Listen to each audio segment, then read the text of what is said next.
Hi guys, I'm Zari Ismail from OK Let's Go Singapore. You're listening to Ricardo and Kenny, the number one podcast in Sabah, Kinabalu Podcast. Ya, podcast ini dibawakan khas kepada anda oleh M3 Tenaga Gaya dan Keyakinan. M3 yang dapat memberikan anda tenaga ekstra sepanjang hari, membantu meningkatkan kualiti tidur dengan menyokong tahap hormon lelaki yang sihat. M3 ini hanyalah RM85 saja per botol. Dapatkan diskaun sebanyak RM5 setiap pembelian dan menggunakan kod Kinabalu semasa check out di website dan juga di WhatsApp. Iyalah, layari laman web mereka di www.malayster.com.my untuk membeli sekarang. Sekarang Okey, ya, ikuti mereka juga di FB atau di IG @m3n.kuasa dan order melalui WhatsApp 017-512-3401. Kita ulangi 017-512-3401. Jangan lupa kalau kamu order guna kita punya kod Kinabalu. Now let's bangkis. Hoi.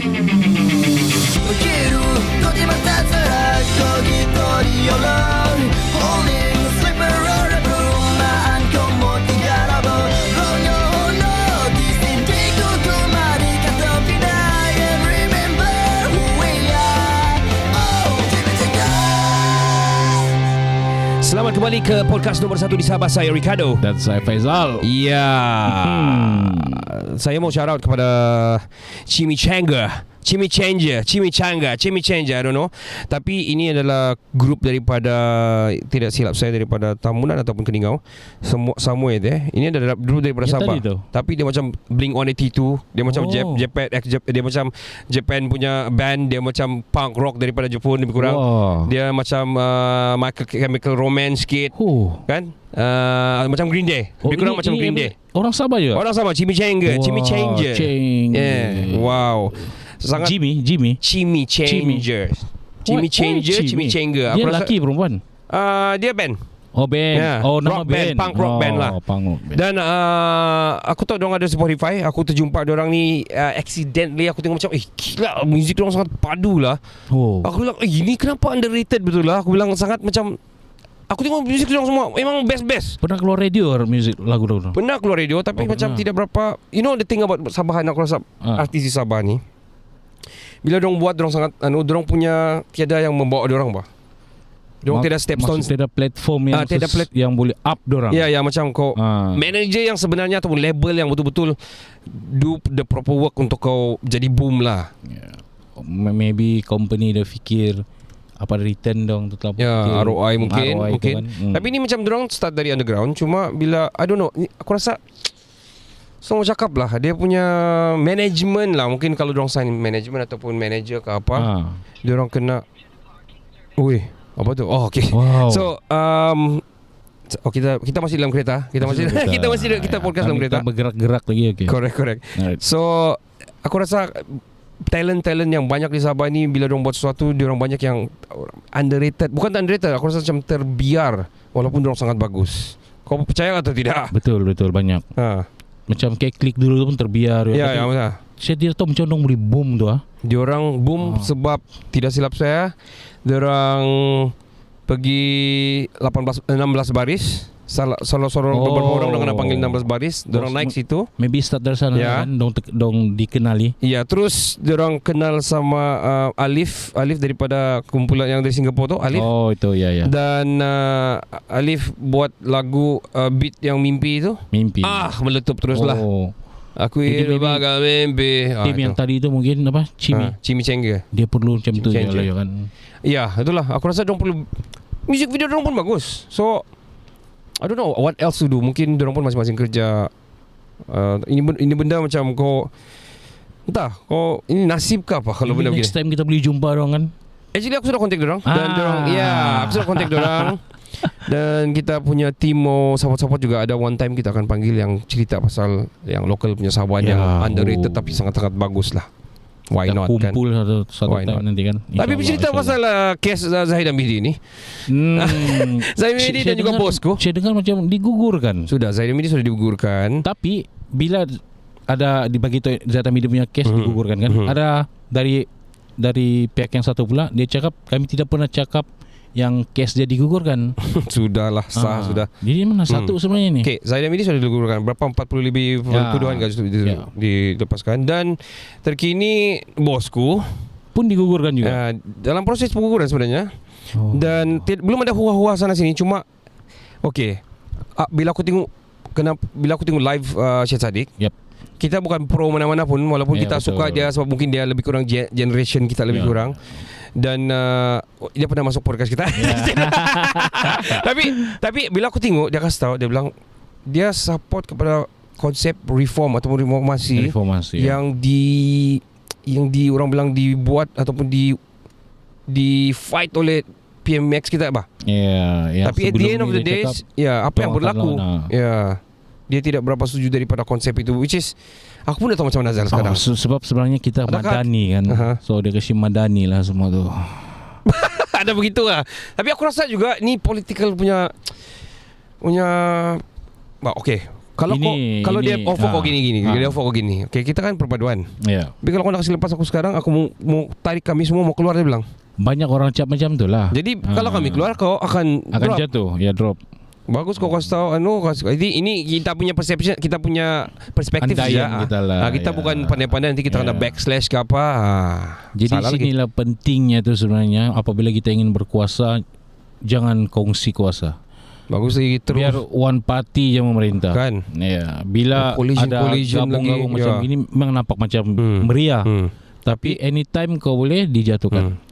At the same time, yang kau gabung ni kau punya musuh masa PRU baru-baru kan? Inilah untuk kau capai sesuatu, kau tidak kira kawan kau musuh, boleh ya deal sebenarnya. Kan? Yang penting apa yang kita target tercapai. Mungkin macam itulah.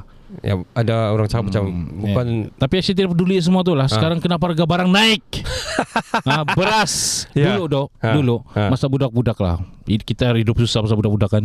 Saya mau rasa betul harga macam mana rasa beras yang mahal bah. Okay. Dulu kasih beras yang yang main kan beli di. Saya mau rasa sekarang ni saya tidak mau rasa harga beras mahal. Semua beras mahal sekarang. Tidak kira brand apa. Kenapa? To be frank, aku sudahlah ditimpa bala. Ujian lah, bukan jangan cakap dia bala lah. Ujian. Tapi harga pula naik kan. Betul. Especially di Malaysia lah, bagi pendengar-pendengar kita daripada Singapore, I think you guys know lebih kenali lah macam mana ekonomi kita di sini. Tapi balik kepada politik juga Nizal. Kalau politik kita stabil, tidak ada perubahan mana-mana kuasa. Banyak orang bilang yang dapat dibuat ataupun dicapai dari segi contohlah planning Malaysia ni lah. Konon-konon mau capai ini, harga ceiling ini apa semua orang dapat capai, tapi kita punya politik pun tak stabil. Tukar. Jadi yang satu ini, yang satu tukar ini. So susah lah. Macam mana dia mau stabil? So balik pergi politik juga at the end. Jadi sebenarnya siapa memerintah pun sama aja kan. Harga barang. Itulah. Jadi siapa kita mau sokongkan? Okey, bercerita pasal tu. Khairi Jamaluddin KJ. Dia ada buat podcast kan. Keluar sekejap. So kan dia kena buang daripada UMNO. Sedangkan dia lah antara orang, bagi aku walaupun dia baru masa tu, dia antara pejuang UMNO yang paling betul-betul terus sama dan terus lah. Nampak kena respect lah. So bayangkan kau, masa seluruh UMNO keluar daripada Dewan Rakyat hari tu, macam mogok lah kan. Masa tu di pihak pembangkang mogok keluar, dia dua orang je stay sana. Dia sama Hanifah dah silap saya. Yang stay di dalam masa tu. Yang dia bilang kami kena saya bilang, bagi saya kena marah, tapi saya kena respect lah Dewan punya Dewan punya, I have to respect the hall lah, dia bilang. Betul lah. Betul lah kan. Kita punya demokrasi dan ada tempat untuk suara lah. Kalau kau buat begitu salah. Tapi at the end of the day, dia juga kena buang. Kena juga kan? Sebab mungkin pemikiran dia tidak sama dengan yang di atas tu. Cuma bila dia orang kasih baguslah bikin buka mata semua kita bila dengar podcast dorang. Aku follow lah podcast dorang tu. Dan begitu juga saya Saddiq, begitu juga penggiat-penggiat kritik-kritik yang lain. Jadi aku rasa macam bila dia orang kasih bagi naratif ataupun pandangan-pandangan dorang tu, aku pun macam buka juga pergi kepala otak. Sebab aku bilang jadi siapa kita mau undi sebenarnya, siapa kan? Jadi saya rasa pemain bola di Sabah perlu masuk politik lah. Sudah pun menang lagi. Badrul Bakhtiar menang kan? Ya. Alasannya itulah sebab dia keluar dari Sabah sebenarnya kan, bukan sebab dia mau masuk tim lain. Aku dah tahu Satu benda lah saya mau tanya kau, Dok. Ada yang sponsor dia gitu sponsor memang ada. Ah. Semua orang bagi aku bukan bagi aku. Tidak. Apa maksud bila aku masuk politik ni bukan sikit-sikit bau ni kan. Ya betul. Memang mana dah gila kah? Maksud dia masa dia memang sampai lah. Masa dia diangkat untuk jadi wakil tu kan. Yang sponsor dia tu target dia menang gitu masa tu Aku rasa begitu. Kenapa? Dia tahu dia banyak followers daripada dia main sama Kedah lagi. Ya. Masuk Sabah lagi. Ya, Sabah lagi. Dan bila aku dengar dia punya interview dia, dia memang lama sudah macam mau suarakan suara di kampung dia lah, di tanah lahirnya dia lah, di Kedah lah. So dia macam ada menggiat-giat sudah, dia tolong-tolong ikut PRU sebelumnya. Dan kali ini, tapi apa pendapat kau? Tapi dia masih bagus main di tengah midfield. Saya tertarik dengan dia tu. Kenapa bila ditanya apa manifesto anda, dia jawab apa? Saya tidak ada manifesto. Tunggu saya menang baru kamu tengok manifesto saya. Itu bagus kadang-kadang manifesto ni janji palsu. Dalam banyak semua yang bertanding semua ada manifesto kan? Ya betul. Dia ni tidak ada manifesto. Unik tidak unik? Jangan sambung lah. Berita nak. Tapi kau respect kan? Dah respect kalau dia tidak ada manifesto. Bagi adakah saya itu bagus atau tidak? Dia ada pro dan kontra juga. Kenapa dia tidak bagi manifesto masa itu? Sebab bila kita buat manifesto itu janji kita. Ya. Masih bila kau menang itu terus dong biar. Dia sudah menang. Baru dia bagi tu saya akan buat contohnya tahun ini saya buat yang ini. Oh iya betul juga. Ada ya betul juga lah. Kira dia bijak lah juga. Ya bijak lah. Bukan sekadar bijak di padang ya. Ya bukan bijak di midfield saja dia. Bukan. Tapi bijak juga di sana. Tapi aku rasa dia memang banyak followers di sana lah. Sebab bukan followers apa, banyak orang respect dia sebab aku rasa dia pun budi pekerti yang bagus. Kau tengok Rizal Ghazali pergi mahkamah, pergi apa semua kan kes dia tu. Satu orang dia support kan. Dia datang support ikut. Masa dia keluar daripada Sabah kan dia peluk dia nangis kan Rizal Ghazali peluk dia nangis je. Sebab macam kawan rapat dan sebagainya. Dari Kedah juga dua-dua. Cuma yalah sampai bila kau main bola kan. Tapi cuma kalau kau mau jadi macam mungkin kau mau pergi ke kancah ke jurulatihan kah? Lepasan cerita pasal Rizal. Apa sebenarnya cerita Rizal Ghazali ya? Nanti kita cerita satu khas untuk dia lah. Yalah. Kita panggil dia lah kan. Mana tahu panjang cerita. Kita try lah panggil dia masuk podcast dan cerita. Tapi ramai tidak persen sama dia itu, Dok. Tapi sebenarnya sebenarnya kita nampak yang kita bacaan yang kita di mata optik kita tidak tahu cerita di belakang kan. Sebenarnya we don't know lah. So doktor perempuan tu doktor kah? Aku dah tahu. Cantik tu. Kau macam sudah tengok jadi. Tapi tu orang tidak puas hati. Kenapa Rizal dapat? Kami yang handsome tidak dapat. Baik, Rizal Ghazali kau tengoklah defend kental tu jauh. Yalah itu nantilah cerita. Yalah kita dah judge lah. Sebab kau wakil Sabah dan kau menaikkan Sabah, bagi aku kita pun sudah pergi piala pergi AFC. Betul macam jurulatih Sabah setiap kan. Kes dia di luar Padang bukan ikut kami, bukan dia punya hal. Yang penting di Padang dia perform dengan cantik. Betul. Alright. Ya, dan dia betul memang bagus. Itu baru profesional kan. Di training on time apa semua. Itu baru profesional lah. Barang sedap Rizal. Aku sebenarnya aku dah tahu dia ada banyak ataupun satu saja aku dah tahu cerita di hotel ke apa aku dah tahu. Tapi untunglah dia lah. dah tahu apa cerita. Kita panggil dia nanti ada cerita. Kita panggil lah. Ya, kita panggil dia cerita nanti. Kembali kepada cerita politik Malaysia dan harga beras ni. Aku rasa kebanyak di Malaysia ni dia punya sejarah dia ni. Apabila harga naik, jarang dapat akan turun balik. Tidak akan turun. Ya, tidak akan turun. Dan kecuali minyak lah pada naik. Itu fluctuate lah. Tetapi kita punya penyelarasan ataupun harga shilling tu. Penyelarasan gaji pendapatan orang bilang masyarakat madani inilah. Dia sudah lebih 12 tahun dia belum dikaji balik. So belum ada. Tapi dia orang cakap dia orang mau selaraskan bulan 10 ni kan. Setiap tahun saya dengar akan dibawa meeting. Harap selaras lah gaji. Cuma I really hope yang orang bilang Diorang betul-betul lakukan tu lah. Sebab aku rasa begini besar Malaysia, Sabah, Sarawak ni, yalah Malaysia juga. Maksud aku geografik dia besar. Aku rasa banyak sumber-sumber asli yang ada di Malaysia dan besar. Aku rasa banyak ekonomi yang boleh menjana kepada orang bilang pendapatan negara. Takkanlah. Ya, betul. Kita dah dapat ni. Dia logik lah. Bila pengguna ada pendapatan yang besar, so ekonomi dia akan rancak. Jual beli itu berlaku dengan sangat rancak. Tapi bila pengguna duit tiada, macam mana dia mau merancakkan ekonomi tu? Dia akan naik pula harga. Dia akan naik lagi harga. Ya Tuhan. Aku tengok macam kesian lah. Terutama aku kena cakap lah Sabah dan Sarawak, sebab terlalu besar untuk dorong jaga dan kasih sama rata kesaksamaan dia tu. Aku rasa sangat susah lah mau kasih sama. Tahu kita punya geografi besar. Aku tanya-tanya sama orang kampung dok. Macam mana kita macam mana cara tanam padi dengan cepat? Orang pakai pasu kan? Aku mau tanam padi sudah ni macam ni. Berapa? Kalau padi kalau kita tanam berapa? Tidak, aku tanam yang aku target yang aku boleh makan sama family yang mungkin sebulan boleh dapat dalam 20 kilo lah. Ya gitulah. Sebulan, setahun berapa kali ya tu dok? Setahun paling kau 3 kali kau tuai. Jangan sebulan. Maksud dia kita kena belajar dari Jepun. Dorang dah musim Jepun dengan Thailand. Jepun dengan Thailand. Habis je ada padi, habis je ada lagi padi. Tapi yalah, kita ni bukan entahlah, kita punya, aku sebenarnya kan terus terang aku Malaysia ni apa sebenarnya sumber utama dorang ni? Sama Thailand dorang punya perladangan, pelancongan gitu. Kita Malaysia. Macam saturated kau tidak tahu lagi? Apa? Rasuah. Itu kami je. Tidak main je lah lawak lah. Tapi betul, banyak sumber lah. Salah satu dia sawit. Kita pengeluar terbesar. Betul.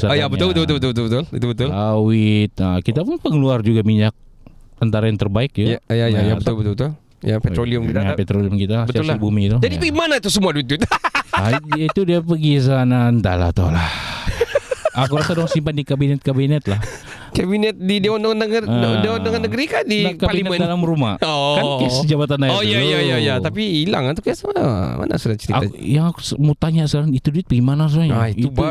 Itu baru aku mau cakap. Sebab kutipan pula. Apa yang dong dapat berapa banyak? Sitaan berapa juta tu? Ratus kan? Ratus juta. Macam-macam duit sana ada. Iya kan? Duit pound ada, dolar ada. Emas pula tu kan? Ya. Di kereta ada. Di rak kasut pun ada. Di dinding ada. Ada ya? Ya. Terus aku ingat dia macam satu filem Hindi tu. Okey. Yang tajuk dia Red. Itu kisah benar. Dong filem kan. Ajay Devgan dia punya hero. Ada di Netflix. Aku lama sudah aku mau tengok. Ya, Red. Macam mana aku mau tengok lah nanti. Dia serbu satu rumah tu. Rumah macam menteri-menteri lah. Dia cek sana semua tiada dia jumpa. Tapi lah setahu di mana dia terjumpa. Di dinding lah, di ceiling lah. Maksudnya corruption ni. Corruption habis kau. Wow. Dia kutipan dalam sana kan dia menyamai dana satu bank lah. Waduh bro. Itu kisah benar tu dong film aku mau tengok. Hari tu sudah kita pernah cerita di podcast dulu lama kan. Betul. Ya. Ajay Devgan punya. Aku mau layan lah. Tapi kau rasa tadi kau tanya pergi mana tu duit kan? Sitaan. Aku selalu banyak kali ni beradab sama Kenny pun kan banyak cerita juga. Bila ada tangkapan sebegini, kemanakah duit itu semua? Adakah dihapus kira ke atau macam mana? Kau rasa? Adakah masa yang tukang angkat duit masa tu tidak terseluruh sedikit ke masuk? We don't know itu. Itu satu andaian kosong lah. Tapi kalau aku angkat, mungkin aku minta maaf lah dalam keadaan ekonomi kita begini, aku mungkin terselit 2-3 bandel lah. Saya rasa tu duit dia pergi satu tempat lah, yang di mana dia dibagi-bagi. Uang tak dituntut. Kalau uang tak dituntut boleh masukkan ke dana negara semula. Ya itulah. Kan kalau kau pernah cek ke uang tak dituntut? Pernah. Saya cek kan ada 1,000 lebih tau. Kau pernah ada 1,000 lebih ya? Aku paling banyak RM70 je Tori. Saya tidak tahu macam urus. Saya sudah masuk di Gumis segala bagian. Dia ada minta certain number tu yang saya tidak simpan. Itu dah boleh lama tu. Macam 3 tahun je lepas dia hapus balik. Baru dia kira boleh balik. Tak, memang dia simpan sana aja. Kau sudah kasih keluar lah? Belum lagi, nantilah soon. Aku sudah kasih keluar RM70 tu Zal. Aku rasa 3 tahun lepas kah? Aku cek. Aku bilang mama aku terus suruh cek. Mama aku ada beberapa ribu. Aku tolong kasih keluar. Dia suruh kan. Yang mentua lagi ada beberapa sini. Tengok ada kasih keluar. Kadang-kadang dia macam gini betul Zal. Okay, dia macam bila kau transaction, bila kau transaction mana-mana lah, yang dorang kasih bundar, yang kebundaran bundar dia tu, itu jadi tergantung di awang-awangan. Itu dorang kasih masuk pergi yang tidak dituntut tu. Bila dorang kasih draft di ujung sekali, di ujung tahun episode begitu kan, ada 700 kau punya, lebih kurang gitu. So dorang kasih masuklah di apung lah sana. Kalau kau mau collect gitu. Jadi rasanya duit yang tu pun kan pergi sana mungkin kan orang tadi dituntut. Mungkin mana kau belajar ni macam geligat. Tapi make sense Azal. Make sense. Sebab takkan 4.2 juta lah kau sita lah, for example. Kau mau bakar ke tu? Tidak, betul lah kan. Kau nak mau masuk pergi macam itu sebenarnya. Itu sebenarnya dong perlu tahu kan. Mungkin duit tu kan diguna untuk untuk pembangunan kan. Dong kasih bagus jalan di Sabah lah. Tapi dong bukan beli trace ke duit-duit yang entahlah bah. Ini barang. Ini barang sini lah cerita money laundering punya cerita Zal. Ya, itulah orang kasih duit kotor ni dikasih bersih. Cerita pasal money laundry kan. Siapa yang mau buka kedai mandi laundry? Siapa yang ada duit haram kan di tempat saya kita kasih halal ya. Boleh gitu Nah, banyak saudara buat, banyak saudara orang kayak cuci duit orang bilang Zal. Ya betul, cuci duit. Dan juga cerita lah sebab kalau cerita pasal sebelum kita pergi part yang ketiga, money laundering ni kan, antara paling besar orang cuci duit lah ni kartel-kartel. Kalau ini daripada CIA punya cerita di komentari tau. Kau tahu antara dia mana? Daripada laundry. Kedai laundry. Laundry betul-betul. Betul kedai laundry Zal. Bayangkanlah apalah sangat orang cuci, apa untung sangat cuci baju apa semua, situlah dia gunakan di situ. Kalau macam gitu saya mau take over lah kedai Dobi bakakak saya. Wah, supaya orang boleh cuci duit lah. Kali betul-betul lah fizikal, kasih masuk duit dalam mesin. Dicuci. Tapi kalau kamu cucilah kamu punya kesihatan dengan menggunakan M3N. M3N paling tepat. Betul, M3N. Of course, podcast ini dibawakan khas kepada anda oleh tenaga M3N, tenaga gaya dan keyakinan. M3N dapat memberikan anda tenaga ekstra sepanjang hari, membantu anda meningkatkan kualiti tidur dengan menyokong tahap hormon lelaki yang sihat. M3N ini RM85 sahaja sebotol. Dapatkan diskaun sebanyak RM5 setiap pembelian dengan kod Kinabalu. Bukan Cina Balu ke apa Balu So dia Kinabalu. Semasa check out di website dan juga di WhatsApp. Sebelum kau sambung Zal, M3 ini sangat-sangat padu. Sangat bagus bangun pagi, sangat terbaik lah bagi aku walaupun aku tidur lewat punya jenis. Dan driving aku sangat bertenaga time driving. Kita ni besarkan di Sabah, jadi driving pun jauh. So bagi aku sangat-sangat berguna bagi yang ada masalah macam aku dulu yang susah mau bangun pagi sebab tidur lewat dan juga driving yang jauh dan selalu mengantuk. Jadi layari laman web mereka di www.mylaster.com.my untuk membeli sekarang.